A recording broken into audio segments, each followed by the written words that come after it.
Bonjour à tous, aujourd'hui on va parler d'un sujet qui fâche, les actions gratuites, et prendre Air Liquide, exemple le plus connu d'entreprise qui distribue des actions gratuites. Vous pouvez y aller en commentaire, j'ai enfilé mon gilet pare-balles. Les actions gratuites, ça ne sert à rien, et ça ne vous rapporte rien.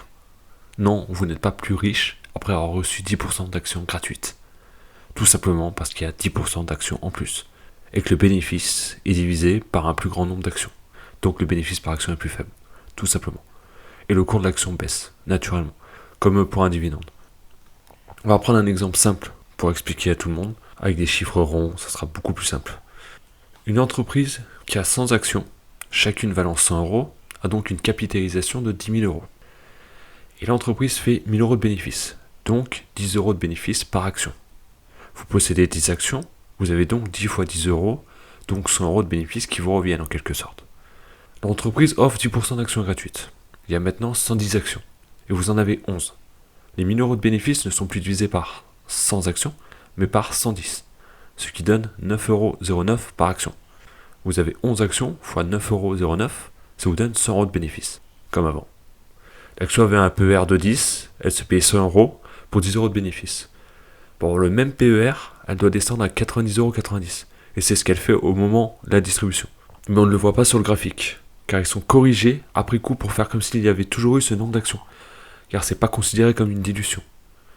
J'ai acheté une action le 30 mai 2022, avant la distribution, à 164 euros, hors frais, mais le cours n'affiche pas ce prix-là, car il a été retraité de la dilution. Tous les cours avant la dilution sont faussés. Sur 20 ans, Air Liquide a fait 9 opérations d'actions gratuites, et vous ne les voyez pas sur les graphiques, ni sur le nombre d'actions totales. Là, je vous ai mis Coifin. Vous ne voyez pas là. Il n'y a qu'en 2016 que vous voyez, parce que là, ils ont fait une levée de capital. Mais là, c'est différent. Et d'ailleurs, vous pouvez voir que sur cette levée de capital, l'action à ce moment-là était à 95 euros, au moment de la levée de capital, mais sur le graphique, au même jour, si vous regardez sur Zone Bourse, vous revenez au même jour en 2016, au moment de la levée de fonds, ça vous affichera 72 euros. Alors que le cours, sur l'article, il était à 95 euros. Parce que le cours a été retraité. À l'époque, il était 95 euros. Mais vu qu'il y a eu, je dirais, 3 fois, je pense qu'il y a eu 2017, 2019 et 2022, 3 fois attribution gratuite, donc dilution en quelque sorte, donc il a fallu retraiter le cours. Sur votre courtier, normalement, votre PRU baissera, car vous aurez acheté, entre guillemets, une action pour 0 euros. Mais le cours aura baissé aussi pour correspondre au nombre d'actions. Certains diront oui, mais si le cours revient au prix d'avant, je suis gagnant.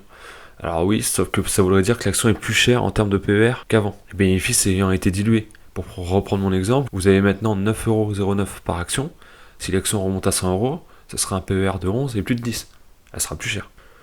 Ça permet aussi à l'entreprise de ne pas sortir de cash. Ça fait croire qu'il y a un gros dividende. Oh, regardez, 10% d'actions gratuites tous les 2 ans, c'est magnifique. Mais en réalité, vous ne gagnez rien. En résumé, les actions gratuites, ça ne sert à rien. Et il faut le dire une bonne fois pour toutes.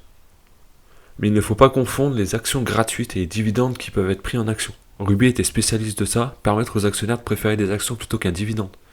En soi, ça évite de payer des taxes sur votre dividende, recevant une action et pas du cash.